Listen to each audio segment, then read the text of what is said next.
No sabemos si lo ecológico está de moda, pero es una realidad que el volumen de negocio de los productos ecológicos aumenta cada año.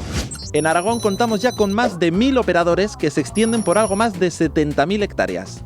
Lo mismo que ocurre en Aragón se traslada también al conjunto de nuestro país. España es el primer país de la Unión Europea y el cuarto del mundo en lo que a superficie ecológica se refiere, superando los 2 millones de hectáreas. Y la cosa no queda ahí. El mercado ecológico genera más de 2.000 millones de euros y da trabajo a más de 93.000 personas. ¿Y cuánto gastamos en productos ecológicos? Pues el gasto por habitante es de unos 46 euros al año.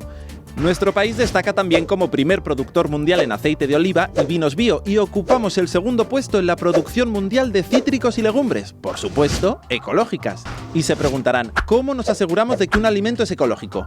Es muy sencillo, deben fijarse en que los productos tengan este sello. Se trata de un distintivo de la Unión Europea que solo puede utilizarse en productos certificados como ecológicos por una agencia u organismo de control autorizado.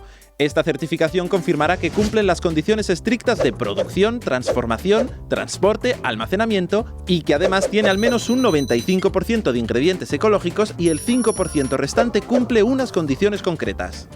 Atentos a un último detalle, quizás escuchen hablar de productos ecológicos, pero también pueden denominarse biológicos u orgánicos. Los tres términos designan alimentos que no se tratan con pesticidas ni productos químicos y su producción es respetuosa con el medio ambiente.